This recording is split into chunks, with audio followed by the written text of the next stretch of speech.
Hello dear friends, मैं चेतन प्रभुति स्वागत करता हूं आपका Vijay Kumar my new classroom में। जैसे कि आपको पता है कि हम चैप्टर नंबर फर्स्ट कर रहे हैं, तो हम उसके अंदर 1.4 तक के फर्स्ट सम तक हम अपनी जो एक्सरसाइज है उसको कवर कर चुके हैं। तो आज हम 1.4 का क्वेश्चन नंबर सेकंड और थर्ड करेंगे और हमारा ये चैप्टर कंप्लीट हो जाएगा। ठीक है, तो आगे बढ़ने से पहले आप हमारे चैनल को सब्सक्राइब कर दें और वीडियो को लाइक कर दें। और आपने अगर हमारी पिछली वीडियो नहीं देखी अब तक, प्रीवियस वीडियो, चाहे वो चैप्टर सेकंड की है, फर्स्ट की है या फोर्थ की है, तो आप इस वीडियो के डिस्क्रिप्शन बॉक्स के अंदर लिंक दिए गए हैं, आप वो पहले प्रीवियस वीडियो को देखें और फिर अगली वीडियो को देखें। ठीक है, तो चलिए आगे हम क्वेश्चन को स्टार्ट करते हैं। तो आपका फर्स्ट क्वेश्चन हो चुका था, आज हम सेकंड क्वेश्चन करने जा रहे हैं। तो देखो सेकंड क्वेश्चन क्या है इसके अंदर आपका, ऊपर दिए गए प्रश्न में उन परिमेय संख्याओं के दशमलव प्रसारों को लिखिए जो शांत है। जैसे कि आपने कल किया था, फर्स्ट सम किया था इसका, तो हम इसके अंदर वो लिखेंगे जिसके अंदर हमारे जिसके अंदर हमारा वो आया था ना, मतलब कि जो हमारा फर्स्ट क्वेश्चन के अंदर शांत था उसको हम यहाँ पर लिखेंगे, जो से हमारे शांत आए थे। ठीक है, तो मैं आपको पहले बता देता हूँ शांत कौन कौन से आए थे। तो आपने लिख ही रखे होंगे तो आपको पता होगा, है ना, फिर नोटबुक में। एक तो 13/3125 ये शांत आया था हमारा। ठीक है, सेकंड नंबर पे 17/8 ये भी शांत आया था। नंबर 3 नंबर पे 15/1600 ये भी हमारा फर्स्ट क्वेश्चन के अंदर शांत, जो शांत आए थे ना हम उनको लिखेंगे पहले। फोर्थ नंबर पे 23/2 की पावर 3, 5 की पावर 2। फिफ्थ नंबर पे 6 बाय में 15, 6 नंबर पे 35/50। ठीक है, ये हमारे शांत आए थे। इनको हम सोल्व कैसे करेंगे, खाली इन्होंने ये कहा है कि जो हमारे शांत आए थे ना, ऊपर दिए गए प्रश्न उन परिमेय संख्याओं के दशमलव प्रसारों को लिखना है जो कि शांत थे। ठीक है, तो अब इसको कैसे करेंगे, सेम मैं पहले फर्स्ट को देखो, जो हमारे शांत आए थे उनको लिख लिया, अब सोल्व करेंगे। 13/3125 ये 13/3125 यही है ना। इसको हम करेंगे कैसे, सेम वही जैसे कि हम करते थे ना, ऊपर वाले को तो ऐसे ही छोड़ देते थे, अंश को, बटे हर को क्या कर देते थे, एलसीएम लेते थे। 3125 यही करते थे ना। अब इसका हम एलसीएम लेंगे, 5 के टेबल पे जाएगा, फिर आएगा 625, फिर ऐसे ही 5 के टेबल पे जाएगा और फिर आएगा 125, फिर 5 के टेबल पे जाएगा, फिर 25, फिर 5 पे जाएगा 5 एकम 5, ये है 1 2 3 4 5 की पावर 5 आ जाएगा ना, यानी कि 1 2 3 4 5 ये हो जाएगा हमारा, यही हो जाएगा ना। अब देखो इसको जो है हमारा, यानी इसको 13 को तो मैं यहाँ पे ऐसे का ऐसे लिख दूं, इसकी जगह पे मैं ये लिख दूं ना 5 की पावर 5, ये लिख दूं 5 की पावर 5 गुना। अब देखो मेरे को इसको क्या निकालना है, अगर हम कोई भी ऐसा ये निकालेंगे, मतलब कि इसका दशमलव प्रसार वो पॉइंट के अंदर आएगा, ना। अब पॉइंट के अंदर तो तब आएगा जब नीचे कोई जीरो वाला डिजिट हो, यानी कि देखो मैं एग्जांपल के तौर पे आपको समझाता हूँ कि जैसे कि आपको ऐसा कुछ दे रखा है, यानी कि आप डिवाइड करके देख लो किसी चीज को, जैसे कि आपको 5 दे दिया, यहाँ 2 से डिवाइड करना है आपको। ठीक है, तो 2 2 ज़ा 4, 1 रिमाइंडर बच गया, यही होगा ना, 1 रिमाइंडर बचेगा। फिर हम अपनी तरफ से 0 लगा देंगे यहाँ पे, तो यहाँ पॉइंट लग जाएगा, तो ये 0 उतर जाएगी, फिर ये 5 पे चला जाएगा, तो क्या हो जाएगा 10, तो ये ऐसे हो जाएगा, यानी कि 2.5 है। तो अगर हम इस 0 को हटाते हैं तो यहाँ पे क्या होता है, इसका मतलब हमको खुद ही पता लग जाता है पॉइंट कितने डिजिट के बाद है, 1 डिजिट के बाद पॉइंट लगा हुआ है, तो यानी कि नीचे 10 होगा, ऐसा कुछ होता है ना। तो हम यानी कि आपको ये दे रखा होगा, यानी कि आपको ये दे रखा है, तो हमको पता लग गया 2.5 का मतलब नीचे 0 लगी हुई है ना। तो हम यहाँ पे क्या करेंगे, अब हमको यहाँ पे ऐसा लाना है जो पॉइंटों में आंसर आएगा। 13/5 की पावर 5 है, तो अब मैं इसको किससे गुना करूँ कि यहाँ पे कुछ 0 से संबंधित आते, तो यहाँ पे अगर 5 को 2 से मल्टीप्लाई कर दूंगा तो 10 हो जाएगा, है ना। तो अब मैं क्या करूँ, यहाँ पे जितनी पावर है ऊपर उतनी ही इधर पावर लगाऊंगा, यानी कि 2 की पावर भी 5 कर देता हूँ मैं, यानी 5 2 ज़ा 10 हो जाएगा, और पावर दोनों की सेम है। अब नीचे इधर से करा तो ऊपर भी उसी से ही करेंगे जिधर से नीचे, क्योंकि हम देखो फॉर एग्जाम्पल आप क्या कहते हैं, फॉर एग्जाम्पल मान के चलो कि अगर आप अपने मामा के घर जाते हो, आपके 2 मामा हैं, आप एक के घर मिठाई का डब्बा लेके जाओगे तो दूसरे के घर भी लेके जाओगे ना, ये तो नहीं होगा एक के घर लेके जाओगे दूसरे के घर नहीं लेके जाओगे। तो अगर हम इसको हमने मिठाई का डब्बा यहाँ पे लेके गए एक डब्बा, तो एक डब्बा बर्फी का यहाँ पे भी लेके जाएंगे। ठीक है, तो यहाँ पे भी 2 की पावर 5 लगा दी। ठीक है। अगला देखो, यहाँ पे दोनों सेम हो गए। आगे देखो, आगे क्या करेंगे। अब यहाँ पे हमारा 13 और 2 की पावर क्या है 5। अब मैं आगे करूँगा क्या, देखो 2 की पावर 5, इसको तो पहले साइड में करके देख लो। 2 2 2 2 और 2, 2 दूनी 4, 4 दूनी 8, 8 दूनी 16, 16 दूनी 32। ठीक है, तो ये क्या बन जाएगा 13 गुना 32। ठीक है, इसको मैंने खोला तो ये हो गया। अब है 5 की पावर 5 और 2 की पावर 5, है ना। 5 की पावर 5 यानी कि 1 2 3 4 5, 2 की पावर 5 1 2 3 4 5, यही होती है। अब देखो इन सबको क्या करेंगे, पहले तो ऊपर वाले को तो मैं एज इट इज लिख लेता हूँ, जैसे कि 13 गुना 32।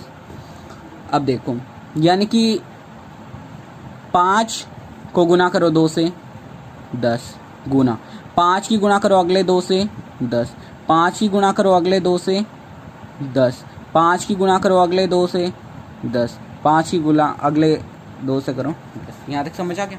अब देखो, अब हम क्या करेंगे, 32 को और 13 को अलग से मल्टीप्लाई कर लेगा। यहाँ तक समझ आ गया। इस दोनों को गुना करा तो हमारा आ गया 416।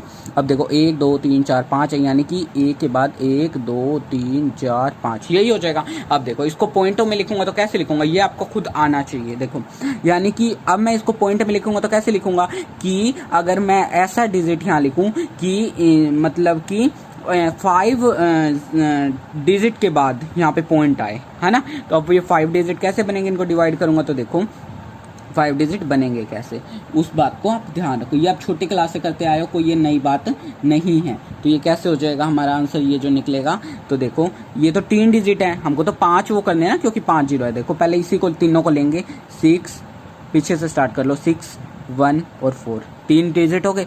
2 आप 0 लगा दो, फिर यहाँ पे पॉइंट लगा दो, क्योंकि हमने तो 5 1 2 3 4 5 करना था, 1 2 3 4 5 हो गया, फिर यहाँ पॉइंट लगा दो, आगे अपने को 0 लगा दो, ये आपका आंसर आ गया। कोई मुश्किल था ये क्वेश्चन?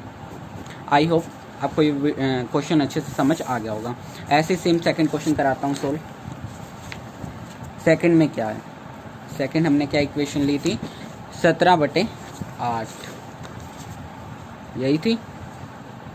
तो देखो सेकंड 17/8 यही थी ना, 17/8। तो इसको हम कैसे करेंगे वो ध्यान दो। सेम, कोई अलग मेथड नहीं है।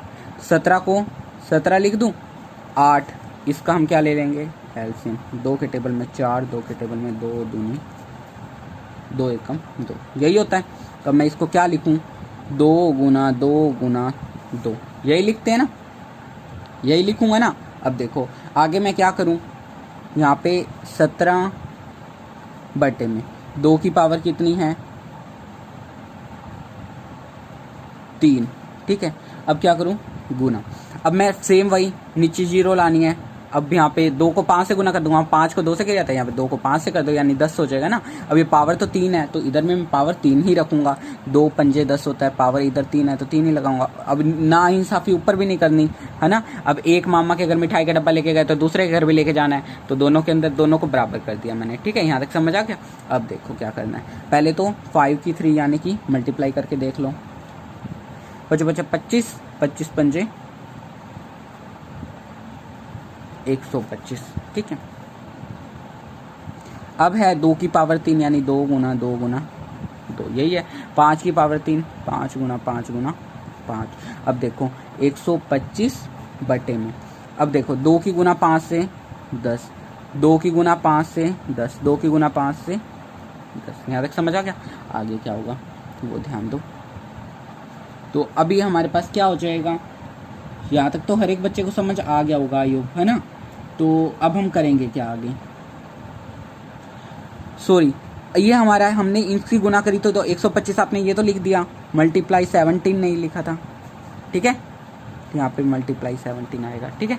अब इन दोनों की मल्टीप्लाई करेंगे, मेरा क्या आ गया 2 1 2 5। अब इसको यानी 3 है 1 2 3, अब मैं 3 डिजिट छोड़ के डेसिमल लगा दूंगा, तो क्या हो जाएगा 2.125, डेट इज क्या हो जाएगा हमारा आंसर। यहाँ तक समझ आ गया। तो ये हमारा क्वेश्चन नंबर क्या था, इसी का सेकंड। आगे देखो थर्ड, देखो इसी का थर्ड में क्या है, 15 बटे में 1600, ठीक है। तो क्या करेंगे इसके अंदर, सेम वही 1600 का क्या ले लेंगे एलसीएम, 2 के टेबल से करेंगे 800, फिर 2 से करेंगे 400, फिर 2 से करेंगे 200, 2 से करेंगे 100, 2 से करेंगे 50, 2 से करेंगे 25, 25 को 5 से कर देंगे, 5 एकम 5, ये हो जाएगा, यही हो जाएगा ना।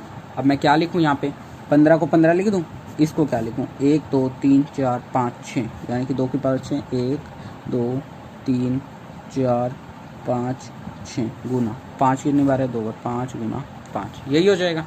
आगे देखो, अब हम क्या करेंगे आगे, हम देखो आगे क्या करना है, ये हमारा तो जो निकला है हमने तो खाली वो लिखा है, अभी तो वही लिखा है ना, तो अब ये क्या बन जाएगा हमारा 15 बटे में 2 की पावर 1 2 3 4 5 6, 2 की पावर कितनी है 6 गुना 5 की पावर कितनी है 2। देखो अभी हमारे पास 2 डिजिट आ गए, पहले हमारे पास एक ही डिजिट आता था, हम उसको क्या कर देते थे ऊपर भी और नीचे भी हम क्या करते थे, देखो सेम हमने क्या किया अभी यहाँ पे जो हमने पिछले सम में किया था, तो इसको हमने 10 बनाने के लिए क्या कर दिया था 2 से गुना कर दी थी, फिर नीचे जिससे करी थी ऊपर भी उससे करी थी, लेकिन यहाँ क्या है हमारे पास 2 डिजिट दे रखे हैं, वहाँ पे पहले 1 होता है। अब हम इसकी गुना कैसे करेंगे, देखो अब हमने इसको बराबर करना है, गुना करेंगे तो वही 10 ही आएगा। देखो अभी 2 की पावर 6 है, 5 की पावर 2 है ना। अब हम बराबर कैसे करेंगे, अब मैं 2 को 5 से गुना करूंगा तो 10 होता है ना, और 5 को 2 से करूंगा तब भी 10 होता है, लेकिन यहाँ पे मैं 2 या 5 में से वो चीज़ रखूंगा जिसको मैंने बराबर करना है। अब यहाँ 2 की पावर 6 है, ये 5 की पावर 2 है, तो यहाँ पे मैं क्या रखूँ खुद आप बता सकते हो, यहाँ पे मैं 5 की पावर 4 रखूंगा, ताकि ये 6 इसकी पावर भी है तो 5 की पावर भी 6 हो जाएगी, दोनों को वो करके। तो यहाँ पे 5 की पावर क्या रख दूँ मैं 4। अब देखो नीचे मैंने 5 की पावर 4 रखी, तो ऊपर भी मिठाई का डब्बा लेके जाएंगे, है ना, तो 5 की पावर 4 कर दी। यहाँ तक समझ आ गया। आगे देखो ये हो गया, 15 को 15 कर दूं गुना, अब 5 की पावर 4, ठीक है, 5 की पावर 4 क्या हो जाएगा 25 25 25 50 125 125 50 25 25 25 10 11 12 2 1 5 5 1 6 625 हो जाएगा इसकी 5 की पावर 4 625। यहाँ तक समझ आ गया। आगे देखो क्या करेंगे, यहाँ तक तो हमारा आ गया 625। आगे क्या होगा, देखो 2 की पावर 6 है और ये 5 की पावर इसकी भी मल्टीप्लाई कर देंगे तो क्या हो जाएगा, मतलब सबको वो कर देंगे तो इसकी पावर भी टोटल 6 हो जाएगी, यही हो जाएगी ना। तो यहाँ पे हमारा क्या आ जाएगा, अब हम वैसे तो पहले तो यही कर देंगे, मतलब कि 2 की पावर 6 और ये 5 की पावर भी हमारी कितनी हो जाएगी 6, 2 की पावर 6 गुना 5 की पावर भी कितनी हो जाएगी 6, यही हो जाएगा।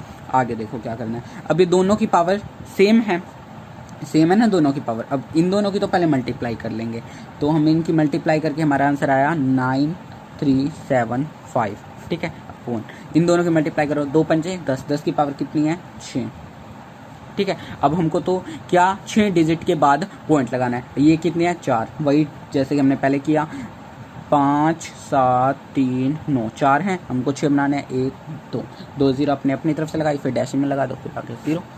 आई होप आपके आंसर समझ आ गया होगा। सेम ऐसे ही मैंने 3 करा दिए हैं, टोटल आपके 6 निकले थे ना, मतलब सम संख्याएं जो थी।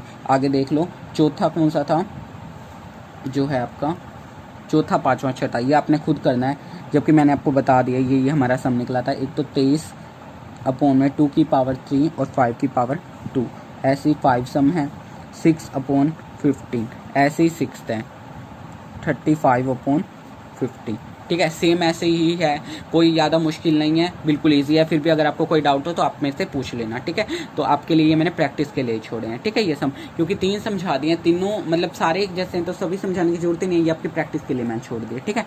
आगे क्वेश्चन देखो, उसके बाद आपका क्वेश्चन नंबर 3 दे रखा है, जो कुछ वास्तविक संख्याओं के दशमलव प्रसार नीचे दर्शाए गए हैं, प्रत्येक स्थिति के लिए निर्धारित कीजिए कि यह संख्या प्रिमय है या नहीं, यदि प्रिमय है तो p बटे क्यू के रूप की है तो क्यू के अभाज्य गुणनफल के रूप में आप क्या कह सकते हैं, ठीक है। तो ये क्वेश्चन नंबर 3 है आपका। पहला क्या दे रखा है आपको, पहला है 4 3.1 2 3 4 5 6 7 8 9, ये आपको ये दे रखा है। तो अब मैं पहले आपको बता देता हूँ प्रिमय संख्या और अप्रिमय। इसने ये पूछा प्रिमय है क्या, नहीं है तो फिर इसके क्यू का गुणनफल। प्रिमय जैसे कि मैं आपको डेली बताता आता हूँ, प्रिमय संख्या वो होती है जिन्हें हम p बटे क्यू के रूप में लिख सकते हैं, अप्रिमय वो होते हैं जिनको हम नहीं ले सकते। जबकि एक रूल और भी है, यानी कि एक रूल वो है नॉन टर्मिनेटिंग बट रिपीटिंग, यानी कि टर्मिनेटिंग ना हो लेकिन रिपीट हो तो वो भी हमारी प्रिमय संख्या मानी जाएगी, वो अप्रिमय नहीं मानी जाएगी, ठीक है। और जो रुकी नहीं रही यानी कि जो अलग अलग आ रहे हैं वो उसको हम अप्रिम में मानेंगे, ठीक है। यानी कि देखो अभी हमारी रुक गया, स्टॉप हो गया यहाँ पे, खुद बताओ इसको हम पी बटे क्यू के रूप में लिख सकते हैं। देखो यहाँ पे पॉइंट है, यानी कि पॉइंट के बाद जितने डिजिट है हम वहाँ पे उतनी जीरो लगा सकते हैं। देखो 4 3 1 2 3 4 5 6 7 8 9 कहाँ था, यहाँ पे पॉइंट था, यानी कि पीछे डिजिट का 1 2 3 4 5 6 7 8 9। तो यहाँ पे मैं इस पॉइंट को हटा के यहाँ पे 1 2 3 4 5 6 7 8 9, क्या ये 1 2 3 4 5 6 7 8 9, क्या ये अब हमारी प्रीमियम संख्या बन नहीं गई? इसको हमने पी बटे क्यू के रूप में लिख दिया ना, तो ये हमारी क्या संख्या बन गई? ये हमारी प्रीमियम संख्या है, क्योंकि ये स्टॉप हो रही है, ठीक है। तो हम ये हमारी प्रीमियम संख्या इसको हम कह सकते हैं। अब आप मेरे को ये बताओ, ये प्रीमियम संख्या अगर है, अब हमारी प्रीमियम संख्या तो होगी, तो हम इसके क्यू के गुणनफल के बारे में हम क्या कह सकते हैं कि ये जो हमारा ये है ये किससे, मतलब इसका जो क्यू के अभाज्य गुणनफल के बारे में हम क्या कह सकते हैं ये बताना। तो इसलिए क्योंकि दी गई जो संख्या है वो शांत दशमलव संख्या है, इसलिए हम इसे पी बटे क्यू के रूप में, यानी कि प्रीमियम संख्या है ये हमारी, तो क्यू के जो अभाज्य गुणनखंड होंगे 2 और 5 दोनों होंगे, ठीक है। क्या 2 और 5 दोनों होंगे, क्योंकि ये उनसे डिवाइड हो सकता है पूरा पूरा, ठीक है। तो आगे देखो सेकंड क्या दे रखा है आपको, सेकंड के अंदर आपको ये दे रखा है 0.120 उसके बाद 12000, फिर 12000 ऐसे। अब देखो इसके अंदर एक बार तो 1 0 दी, एक बार 2 0, एक बार 3 0, एक बार 4 0 और आगे चलता जा रहा है। तो इस सीधा ही पता लग रहा है हमारे ये कौन सी संख्या है, ये एक अपरिमेय संख्या, अशांत संख्या है, अपरिमेय संख्या है, ठीक है। तो इसको हमको सोल्व करने की जरूरत नहीं है आगे, बस जो प्रीमियम थी उसको हमको बताना था कि उसके क्यू के बारे में हम क्या कह सकते हैं। तो हमने बता दिया था कि वो जो 2 और जो 5 है दोनों होंगे उसके अभाज्य गुणनखंड, ठीक है, क्यू के। लेकिन यहाँ पे क्या है, ये एक अप्रीमेय संख्या है, क्योंकि देखो एक बार 1 0 आई, एक बार 2, एक बार 3, यानी कि ये तो आगे बढ़ती जा रही है ना, क्योंकि वो तो वहाँ पे स्टॉप हो गया था। आगे इसका सेम थर्ड सम देखो, थर्ड में क्या है 4 3.1 2 3 4 5 6 7 8 9 ऊपर दे दिया बार। अब यहाँ पे आपका कौन सा फॉर्मूला लग रहा है? बच्चे कहेंगे ये अप्रीमेय संख्या, लेकिन नहीं, ये अप्रीमेय संख्या नहीं है, क्योंकि ये तो रिपीट हो रहा है। तो यहाँ पे हमारा क्या लगा है, नॉन टर्मिनेटिंग बट रिपीटिंग, तो वो हमारी प्रीमियम संख्या होती है। तो ये हमारी प्रीमियम संख्या है, ठीक है, इसको हम प्रीमियम संख्या कहेंगे। ये हमारी अप्रीमियम संख्या नहीं है, क्योंकि दी गई संख्या एक अशांत आवृत्ति तथा दोहराई जाने वाली दशमलव प्रसार संख्या है, इसलिए इसे पी बटे क्यू के रूप में प्रीमियम संख्या होगी, ठीक है। क्योंकि यहाँ पे भी क्या होगा, क्यू के अभाज्य गुणनखंड 2 या 5 के अतिरिक्त एक और गुणनखंड होगा, ठीक है। तो ये हमारा था क्वेश्चन नंबर, जो आपका था क्वेश्चन नंबर 3 कंप्लीट हो गया, ठीक है। बस प्रैक्टिस के लिए आपको क्वेश्चन नंबर 2 के 3 सम दिए हैं। आई होप को ये वीडियो आपको बहुत अच्छी लगी होगी, सारे क्वेश्चन आपको समझ आ गए होंगे, ठीक है। फिर भी अगर कोई डाउट है तो आप कमेंट में पूछ सकते हैं। बधाई हो, आपका फर्स्ट चैप्टर कंप्लीट हो चुका है, ठीक है। तो मैं आशा करता हूँ सब बच्चों ने अपनी फेयर कॉपी में कर लिया होगा, रफ कॉपी में भी अच्छे तरीके से सोल्व कर लिए होंगे सम। हर एक बच्चे को हर एक सम अच्छे से समझ आ गया होगा, किसी भी बच्चे को कोई भी क्वेश्चन में कोई डाउट नहीं होगा, ठीक है। अगर फिर भी कोई डाउट है तो कोई दिक्कत नहीं है, आप कमेंट बॉक्स में कमेंट करो, ठीक है। अगर जरा सा भी डाउट है तो आप हमें बता सकते हो, ठीक है। तो थैंक यू। बाकी आपका चैप्टर फर्स्ट कंप्लीट हो चुका है, अब हम और सेकंड भी कंप्लीट हो चुका है। आगे हम चैप्टर रेगुलर करते हैं, देखते हैं कौन सा चैप्टर स्टार्ट करते हैं, ठीक है। तो आप अपने जो आपके चैप्टर होते जा रहे हैं उनको साथ साथ प्रिपरेशन करते रहो, ताकि आगे जाके फिर आपको बर्डन नहीं लगेगा, ठीक है। तो साथ साथ कभी आपको 1 सम कराए जा रहे हैं, कभी आपको 2 सम कराए जा रहे हैं, उनको साथ साथ करते रहो, है ना। तो अगर आप फिर मतलब कि जब हमारा ये सिलेबस कंप्लीट हो जाएगा, फिर हम डेली की 1 एक्सरसाइज किया करेंगे। तो यानी कि फिर आप डेली की 1 एक्सरसाइज करोगे तो आपको बर्डन लगेगा। अब हम डेली का कभी 1 सम करें, कभी 2 सम, तो उनको साथ साथ करते रहो, ठीक है। मैं बस इतना कहना चाहूँगा। Thank you.